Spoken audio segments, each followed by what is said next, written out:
más esta mañana. Vamos a compartir la lectura bíblica y queremos que en esta semana estamos estudiando sobre personajes bíblicos. El día lunes hemos hablado sobre la historia de Caleb, el día miércoles la historia del rey Ezequías. Hoy nos toca hablar sobre la historia de Josué, por eso que el título es Josué y los muros de Jericó. Josué y los muros de Jericó. La Biblia relata que en una época, es algo histórico, algo que pasó, cuando los judíos estaban yendo a la tierra prometida, hubo una época, un tiempo en el que ya ellos tenían que ir conquistando ciudades para poseer de esa forma la tierra prometida. No olvidemos que en ese tiempo muchas ciudades, muchas naciones eran paganas, sus prácticas. Por ejemplo, Sodoma y Gomorra eran otras dos ciudades donde se practicaba la homosexualidad. Había algunas ciudades, y Jericó era una ciudad también en ese tiempo, una ciudad pagana donde había mucha violencia, había mucha maldad, había mucho pecado, y Dios, como parte de su juicio, Él ordenó en su soberanía la destrucción de esta ciudad. El relato bíblico se encuentra en el libro de Josué, en el capítulo 6. Así que le invito a leer esta historia, la historia de la toma de Jericó, en el capítulo 6 del libro de Josué. Vamos a leer algunos versículos y después vamos a ir aplicando. No olvidemos que la Biblia dice, toda escritura es inspirada por Dios y es útil para enseñar, para corregir, para redarguir, para instruir, en fin. La Biblia ha sido escrita aún en el Antiguo Testamento y el Nuevo Testamento para enseñarnos las verdades eternas del Dios Todopoderoso, del Dios Omnipotente. Así que la Biblia ha sido escrita para enseñarnos verdades absolutas, y si bien pasaron hace miles de años atrás, todavía son vigentes, amigos, los principios, los preceptos de Dios. Así que vayamos leyendo. Es una historia, pero de esta historia podemos ir extractando lecciones para la vida real, lecciones para la vida personal, la vida familiar y la vida, ¿por qué no decir, la vida de todo un país, de toda una nación? Así que leamos Josué 1:6, dice, ahora Jericó estaba cerrada, bien cerrada a causa de los hijos de Israel. Nadie entraba ni salía. Estaba herméticamente esta ciudad cerrada. Mas Jehová dijo a Josué, por eso que la historia se trata de Josué, dice, Jericó con J, por favor, señor director. Jericó es con J, ¿no? Bien. Dice, y Dios le dice a Josué, Josué, yo he entregado en tu mano a Jericó y a su rey, con sus varones de guerra. Le dice, yo he entregado a ti y a toda esta nación, a todo Israel. Van a rodear la ciudad todos los hombres de guerra yendo alrededor una vez, y esto lo haréis durante 6 días, y 7 sacerdotes llevarán 7 bocinas de cuernos de carnero delante del arca, y el 7º día daréis 7 vueltas la ciudad, y los sacerdotes tocarán las bocinas. Miren, interesante esta historia. Primero que Jericó estaba herméticamente cerrada. Nadie entraba ni salía. Ni siquiera alguien se atrevió a salir a preguntar, a ver, ¿qué quieren judíos?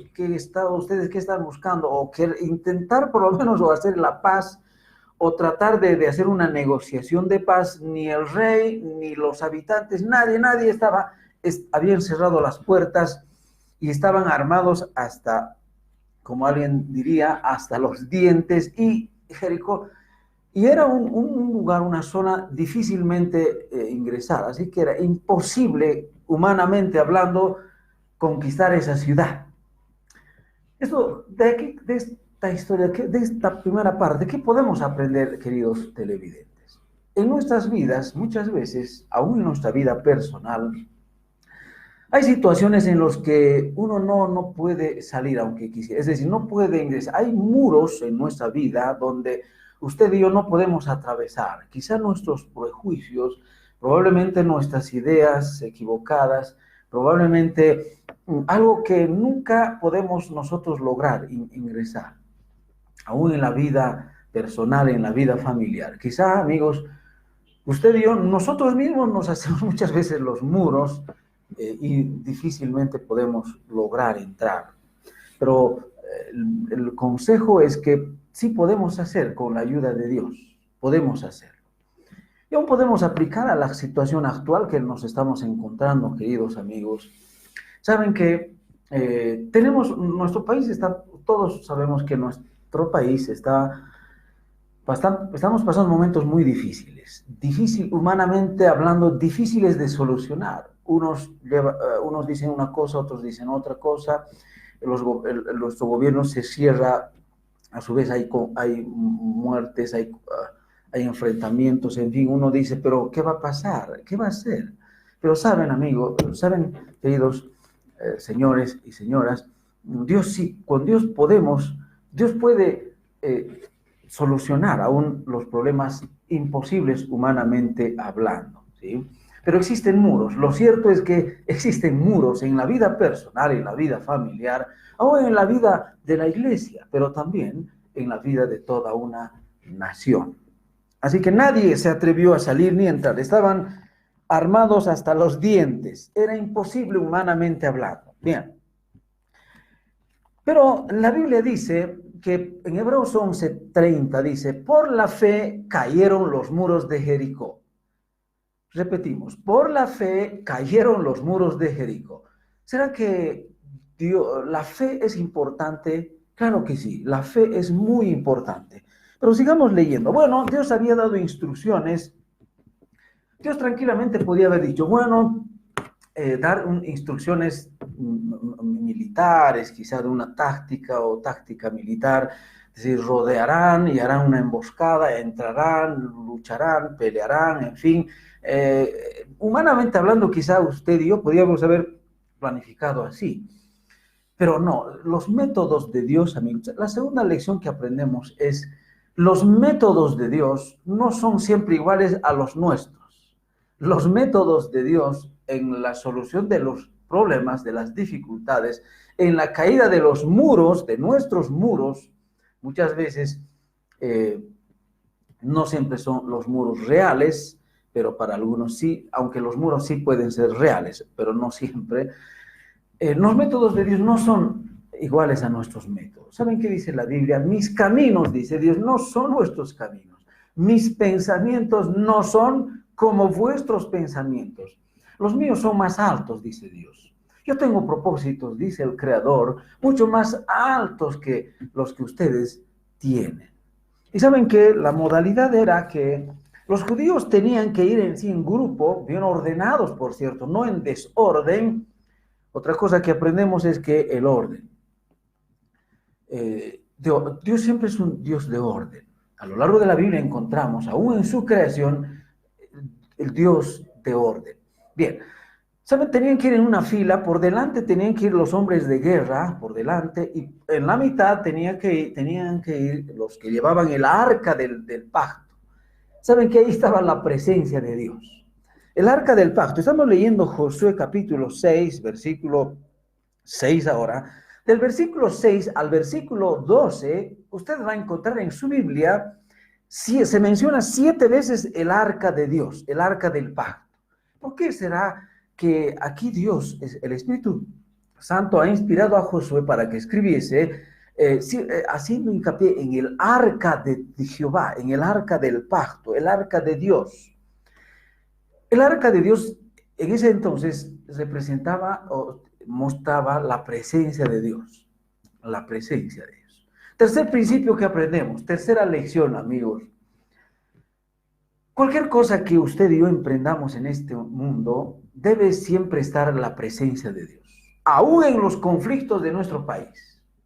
Si nosotros queremos hacer las cosas a nuestra manera, Si usted y yo queremos hacer queremos enfrentar a un gobierno tirano, como muchos llaman, a un gobernante ateo, muchos lo llaman también, a un gobernante impío, si usted y yo queremos enfrentar, no vamos a poder hacerlo.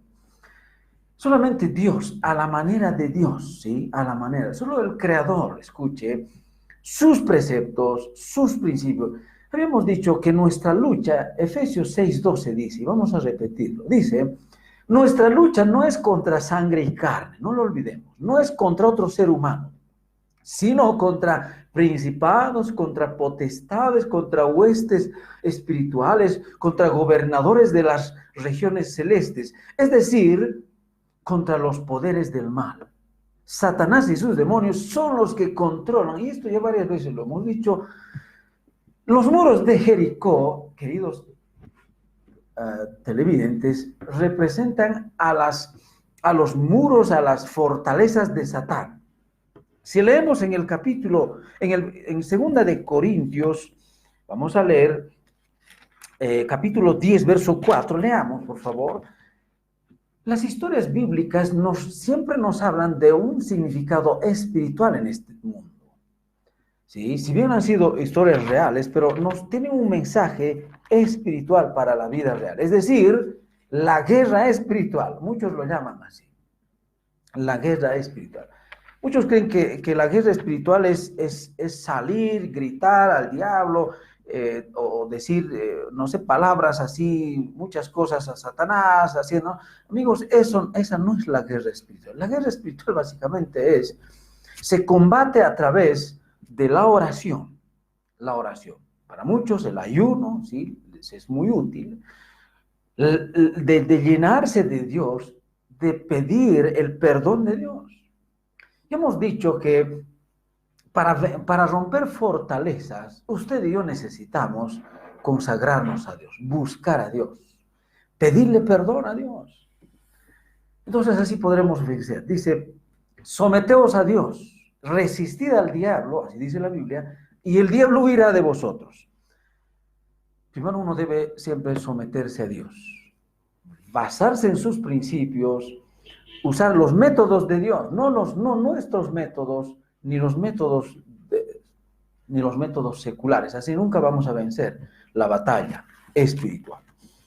Segunda de Corintios 10:4 dice así, vamos a leer en el Nuevo Testamento, segunda de Corintios 10:4. Dice, escuchen, porque las armas de nuestra milicia no son carnales, no son espadas, no son fusiles, no son bayonetas, no son carnales, sino son poderosas en Dios.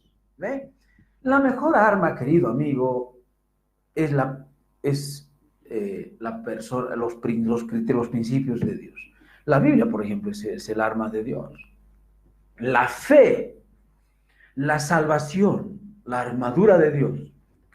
Dice, los vestidos con la verdad, la coraza de justicia, el yelmo de la salvación. Dice, vuestros pies deben estar siempre con la paz del evangelio. ¿Ve? Las armas, amigos, son espirituales para vencer los muros espirituales que quizá usted y yo no vemos con nuestros ojos, pero sí son reales, son espirituales. Dice, son poderosas en Dios para la destrucción de fortalezas. Verso 5. Derribando argumentos y toda altivez que se levanta contra el conocimiento de Dios y llevando cautivo todo pensamiento a la obediencia de Cristo Jesús. ¿Ven? Muy interesante. A ver, volvamos a la historia. Estamos leyendo Josué capítulo 6, versículo 1. Estamos ahora ya en el versículo 5. Dice, ellos tenían que dar vueltas. Miren, uno diría, pero seguramente los que vivían en Jericó se burlaban, se estaban mofando y diciendo, pero ¿qué están haciendo estos débiles judíos? ¿Qué están haciendo? Están dando vueltas solamente en la ciudad. Muchos ridiculizaban a estos judíos y un día una vuelta y se iban a su campamento. El segundo día otra vuelta, se iban a su campamento. tercer día, cuarto día, quinto, sexto día, se iban. Y los de Jericó estaban chochos de decir, estos débiles judíos no van a hacer nada. Es más, se mofaban. Generalmente los vencidos se mofan, se hacen la burla. Y en ese tiempo igual pasó. Se hacían la burla. Pero ¿saben qué? El día séptimo, ellos tenían que dar 7 vueltas. El número 7, queridos televidentes, nos habla es el número de la plenitud, es el número de la perfección, el número de Dios. En la Biblia encontramos muchos números 7, el 7, las 7 trompetas, las 7 copas, fin. El 7 siempre nos habla de su número completo, es el número perfecto. El día séptimo ellos dieron 6 y en la vuelta 7 ocurrió algo increíble y fue la vencida, como se dice, y ellos vencieron. Bien, dice Dios, ¿por qué Dios estaba haciendo todo esto? ¿Por qué Dios les dijo que den una vuelta, otra vuelta? ¿Saben qué? Nuestro Dios es un Dios donde Él quiere que hagamos las cosas a su manera, a su manera. Hemos dicho, nuestras armas son espirituales, la oración, la fe, la consagración, el estar siempre buscar a Dios, el pedir perdón, la confesión, son armas espirituales. Satanás se asusta, se escapa. Cuando usted ora a Dios, si es cristiano o es cristiana, querida amiga, amigo, cuando usted ora a Dios, querido hermano, hermana, sabe que el diablo se asusta, se asusta. Cuando usted se consagra a Dios y confiesa sus pecados a Dios por los pecados de su nación, como vamos a orar nosotros. Todos los días estamos orando por Bolivia. Cuando oramos al Señor, confesamos nuestros pecados a Dios, el diablo retrocede y podemos arrinconar. Y el diablo, ¿saben qué hace? Huye el diablo. No necesitamos hablar muchas cosas en contra del diablo. Es más, la Biblia prohíbe, escuche, la Biblia prohíbe hablar en contra de las fuerzas sobrenaturales demoníacas. El mismo arcángel Miguel no le dijo, el arcángel podía haber dicho muchas cosas a Satanás, pero ¿saben qué dijo? El Señor te reprenda, Miguel, Lucifer, el Señor te reprenda. Uno no puede hablar en contra de Satanás, o sea, es un poder sobrenatural alto, elevado, un ser humano no puede hacerlo, solo el Señor sí puede hacerlo, queridos amigos, ¿sí? Ese es otro principio que aprendemos de esta historia y de la Biblia. Bien, Dios estaba queriendo probarles a ellos. Número 1, Él quería engrandecer su poder. Al prepararles, Él estaba probando su fe, su paciencia a estos judíos, a estos israelitas. Él estaba probando su paciencia, su confianza en Él. Él quería honrar a su presencia, porque habían dicho que el arca era su presencia, representaba su presencia. Dios estaba probándoles, y hemos dicho, su paciencia. Y habían trompetas ahí, trompetas de cuernos. No eran trompetas las que conocemos, las trompetas de metal, o de plata, o de alguno. No, eran trompetas de cuernos. Y ellos en el séptimo día, ellos tenían que tocar, y ¿saben qué? Y tenían que gritar, tenían que clamar a Dios. Y miren, humanamente hablando era imposible que esos muros de Jericó, que eran muy anchos, muy altos, queridos televidentes, queridos hermanos, queridas hermanas,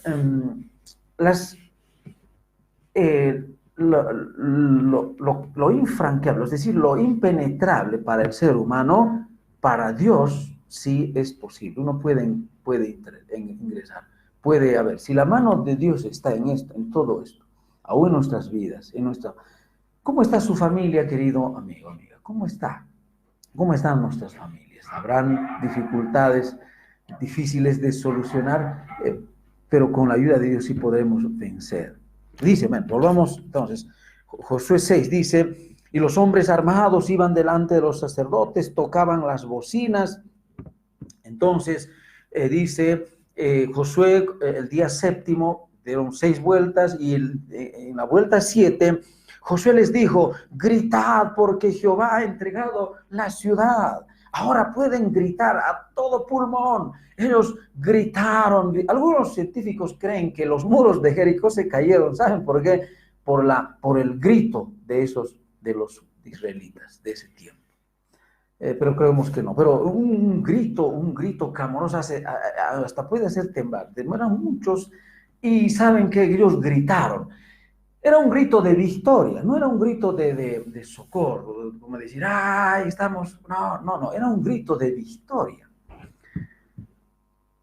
El clamor, ese grito era un clamor a Dios, por una parte, pero también era un clamor de victoria. Ellos ya se sentían, a pesar de que no estaban todavía entrando, ellos ya sabían que eran victoriosos. ¿Sí? Gritaron. Verso 20 dice, entonces el pueblo gritó y los sacerdotes tocaron las bocinas. Aconteció que cuando el pueblo hubo oído el sonido de la bocina, gritó a gran vocerío y el muro se derrumbó. El pueblo subió luego a cada uno, dice, derecho delante y la tomaron la ciudad, conquistaron la ciudad. El muro se derrumbó. Algunos teólogos comentan de que el muro no es que se cayó a un lado, o sea, sino se derrumbó, se bajó abajo, como cuando hacen los edificios, cuando, ¿no es cierto?, derrumban, más o menos, aparentemente pasó algo así, se bajó bajo la tierra, no sabemos exactamente, pero se derrumbó y todos tuvieron que entrar y tomaron la ciudad. Entonces, otro principio que aprendemos, ningún ser humano prosperará si es que se endurece su corazón contra el Creador. Ningún ser humano, ni esos hombres que vivían en Jericó, podían prosperar si es que estaban en contra de los propósitos de Dios. ¿Sí? Ningún gobierno va a permanecer si este gobierno está en contra de los propósitos de Dios, si está en contra de la persona de Dios. Ningún gobierno, por muy fuerte que sea. Así que, mis amigos queridos, aún en nuestras vidas personales, nada prosperará si no está a la manera de Dios, ¿sí? Bueno, que el Señor nos ayude a ser fieles, busquémosle a Él. Si no son, todavía si usted no es cristiano, búsquele a Dios, busque, acérquese a Él, y Dios nos va a dar aún las soluciones a nuestros problemas. Vamos a orar. Nuestro Padre Celestial, una vez más estamos muy agradecidos por tu palabra, la Biblia. La historia de Josué nos enseña grandes verdades, sobre todo que tu mano poderosa aún puede, Señor, derrumbar muros altos y anchos que quizás no nos imaginamos, humanamente hablando, difíciles de derrumbar, pero sí tú, mi Dios, puedes hacerlo. Te pedimos por la paz de nuestro país, de Bolivia. Te pedimos, Señor, por todos los conflictos que estamos atravesando, si así es tu voluntad, Señor, que las soluciones vengan pronto a tu manera, mi Dios. Quizá nosotros vemos formas, métodos, pero estos no van a funcionar. Solamente a tu manera podemos ver, Señor, podemos enfrentar estos problemas. Gracias, Padre, en el nombre del Señor Jesucristo. Amén, amén. Queridos amigos, que Dios les bendiga.